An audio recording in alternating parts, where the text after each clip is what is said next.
পেলের নাম কিনে নিয়েছে নেইমারের বাবা। 215 কোটি টাকায় ফুটবল রাজার ব্র্যান্ড কিনে নিয়েছে তারা। এর আগে অন্য দেশের মালিকানায় থাকলেও নিজ দেশের কিংবদন্তির ব্র্যান্ড কিনতে পেরে উচ্ছ্বাসিত নেইমার পরিবার।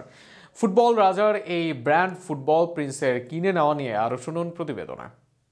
ব্রাজিলিয়ান ফুটবলের অবিসংবাদিত সম্রাট পেলের ব্র্যান্ড এখন আনুষ্ঠানিকভাবে নেইমার জুনিয়রের নিয়ন্ত্রণে। ব্রাজিলিয়ান সুপারস্টার নেইমারের বাবার মালিকানাধীন কোম্পানি এনআর স্পোর্টস মঙ্গলবার সান্তোস শহরে অবস্থিত পেলে মিউজিয়ামে এক আনুষ্ঠানিক অনুষ্ঠানে পেলের ব্র্যান্ড অধিগ্রহণের ঘোষণা দেন। পেলের ফুটবল জাদুর সুবাদে বিশ্বব্যাপী পরিচিত এই শহরেই নতুন করে ফুটবল রাজার উত্তরাধিকার সংরক্ষণের মিশন শুরু হলো নেইমার পরিবারের। অনুষ্ঠানে এনআর স্পোর্টসের কর্ণধার নেইমার সিনিয়র বলেন, এই মাইল ফলক স্পর্শ করতে পেরে আমরা গর্বিত। পেলের ব্র্যান্ড শুধু একটি নাম নয়, এটি ব্রাজিলিয়ান ফুটবলের আবেগ, ঐতিহ্য ও গর্বের প্রতীক। আমরা ব্র্যান্ডের স্বকীয়তা বজায় রেখে এটিকে আধুনিক সময়ের উপযোগী করে তুলতে চাই।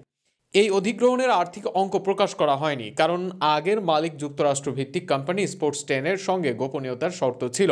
তবে ব্রাজিলের বিভিন্ন গণমাধ্যমের তথ্য অনুযায়ী প্রায় 18 মিলিয়ন মার্কিন ডলার অর্থাৎ প্রায় 215 কোটি টাকার বিনিময়ে চুক্তিটি সম্পন্ন হয়েছে। দীর্ঘদিন যুক্তরাষ্ট্রভিত্তিক প্রতিষ্ঠানের অধীনে থাকা পেলের ব্র্যান্ড এখন আবারও ব্রাজিলের মালিকানায় ফিরল বলে দেশটিতে উচ্ছ্বাস দেখা গেছে। এনআর স্পোর্টস এক বিবৃতিতে জানিয়েছে, এই অধিগ্রহণকে তারা দেখছে বিশ্ব ক্রীড়া ইতিহাসের অন্যতম সেরা প্রতীকের স্বদেশ প্রত্যাবর্তন হিসেবে। বিবৃতিতে আরও বলা হয়, এটি ফুটবল রাজার উত্তরাধিকার সংরক্ষণ, সম্প্রসারণ ও বিশ্বব্যাপী আরও সমৃদ্ধ করার পথে বড় পদক্ষেপ। 2022 সালের ডিসেম্বর মাসে কিংবদন্তি পেলে না ফেরার দেশে পাড়ি জমান।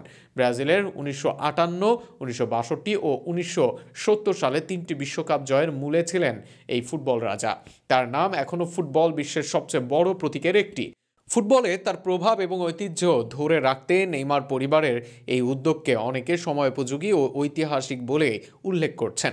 পেলের ব্র্যান্ড অধিগ্রহণের মাধ্যমে নেইমার পরিবার শুধু ব্যবসায়িক দিকে শক্তিশালী করল না, বরং ব্রাজিলিয়ান ফুটবলের সবচেয়ে উজ্জ্বল কিংবদন্তির উত্তরাধিকারকে নতুন প্রজন্মের কাছে আরও জীবন্ত করে তুলল।